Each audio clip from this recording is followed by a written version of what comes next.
आपले प्रतिनिधी सचिन जाधव जे स्वतः कोर्टरूम मध्ये हजर झाले होते ते देखील आपल्या सोबत आहेत। सचिन, नेमकं कोर्टरूम मध्ये काय काय ड्रामा झाला, काय काय मुद्दे सरकारी वकिलांनी उपस्थित केले?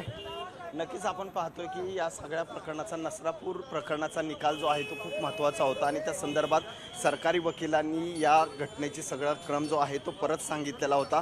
एकूणच नसरापूरमध्ये 1 मेला जी घटना झाली त्यानंतर अनेक पुरावे, अनेक साक्षीदार यांची नोंदणी झाली होती। त्यानंतर पोलिसांनी 1222 पानाचं जवळपास दोषारोपपत्र दाखल केलं होतं आणि त्यानंतर आजच्या निकालाला खूप महत्त्व होतं आणि त्या पार्श्वभूमीवर खरं तर आपण या कोर्टाच्या आवारामध्ये हे सगळं पाहतोय। आता कोर्टाने जो 29 जूनला निकाल फक्त राखून ठेवलेला आहे, यामध्ये फाशीची शिक्षा खरं तर याच्यामध्ये देण्यात यावी असंही आरोपीचे खरं तर वकिलांकडून जे सरकारी वकील आहेत त्यांनी सांगितले। दुसरीकडे जी चिमुरडी होती तिच्या वडिलांनीही अशा प्रकारचं शेवटचे एक वक्तव्य केलं की जर या घटनेमध्ये फाशी झाली तर यानंतर अशी क्रूरपणे करणाऱ्या अनेक जणांना जे आहे ती संदेश मिळेल आणि त्यामुळे या प्रकरणात फाशीची शिक्षा देण्यात यावी। एकूणच या प्रकरणाचं सगळं जवळपास 1 ते 1.5 तास जे आहे ते सरकारी वकिलांनी आणि न्यायाधीशांनी जे आहे ते हे सगळं प्रकरण सांगितल्यानंतर आत्ता जी आहे ती शिक्षा जी आहे ती सुनावण्यात 29 जून जे आहे ते आता तारीख त्यांनी स्पष्ट केली। त्यामुळं या प्रकरणामध्ये अनेक गोष्टी ज्या आहेत त्या कोर्टाने मध्ये सांगितलेल्या आहेत। जवळपास आपण पाहिलं तर आरोपीला शिक्षा देण्यासाठी यामध्ये 2 गुन्ह्यात फाशी होऊ शकते आणि तसं नसेल तर जी बाकीचे गुन्हे आहेत त्यामध्येही त्याला कठोरात कठोर शिक्षा जी आहे ती होऊ शकते असं एकूणच आपण पाहू शकतो। त्यामुळे आता अनेक नातेवाईक आणि पुणे ग्रामीण पोलीस जे आहेत ते त्यांनी अतिशय 55 दिवसात खरं तर हा तपास केलेला आहे आणि हा तपास केला असता एकूणच आपण पाहतोय की आत्ता कोर्टाच्या बाहेर ही सगळी गर्दी आहे आणि पुणे ग्रामीण पोलीस अधीक्षक जे आहेत ते आणि पुणे ग्रामीण पोलिसांकडून हा तपास अतिशय फास्टमध्ये आणि फास्ट ट्रॅक कोर्टात ज्या प्रकारे चालवण्यात आला। जवळपास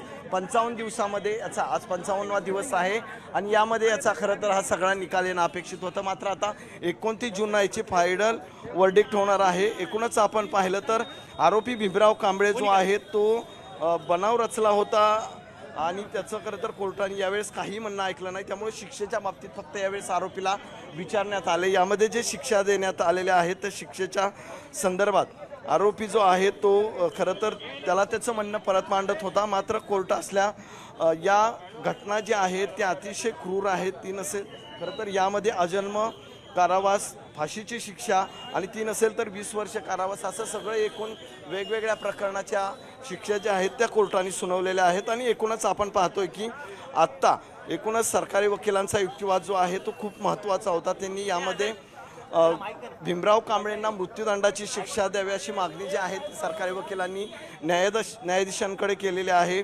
आरोपीने जवळपास 39 मिनिटांमध्ये 18 जखमा ज्या आहेत त्या चिमुरडीला देण्यात आल्या होत्या आणि त्यानंतर हे सगळं जे आहे ते आपण सगळं पाहतोय। या संदर्भात खरं तर भीमराव कांबळेला पश्चाताप नाही आहे कुठलाही, त्याच्या चेहऱ्यावर साधा लवलेशी आपल्याला पाहायला मिळत नाही आहे। आणि खरं तर एकूणच आपण पाहिलं तर ही सगळं सुरू असताना आता 29 जूनला जो निकाल येणार आहे या निकालासंदर्भात त्याला मृत्यूदंडाची शिक्षा जी आहे ती एकमेव होऊ शकते आणि त्यामुळे संदर्भात आत्ता जर खरं तर खूप मोठं वर्डिक्ट जे आहे ते पुणे सत्र न्यायालयात झालेलं आहे। नसरापूर प्रकरण खरं तर झाल्यानंतर याला हे देशातलं आपण म्हणतो की सगळ्यात जास्त कोर्टात जी शिक्षा होईल ते 55 दिवसामध्ये हा निकाल लावण्याचा प्रयत्न पुणे ग्रामीण पोलिसांकडे करण्यात आला आणि त्याच्यावर खरं तर आज शिक्कामोर्तब झाला आणि त्यामुळं 29 जूनला आता न्यायालय काय निकाल देतं याकडे सर्वांचं लक्ष आहे। निश्चित आपण बघू शकतोय की सचिननी ज्या पद्धतीने माहिती दिलेली आहे की सचिन हे स्वतः कोर्टरूम मध्ये उपस्थित होते आणि आता पोलीस अधीक्षक संदीप गिल हे त्यांच्या कार्यालयाच्या दिशेने निघालेले आहेत। संदीप गिल यांच्या नेतृत्वाखाली हे सगळे पथक जे आहेत ते या ठिकाणी जे काम करत होते। नसरापूर प्रकरणाचा सगळा तपास जो आहे तो देखील याच सगळ्या विशेष पथकांनी केला होता आणि आपण आज जर पाहिलं तर 29 तारखेला न्यायालयाने निकाल जो आहे तो राखून ठेवलेला आहे।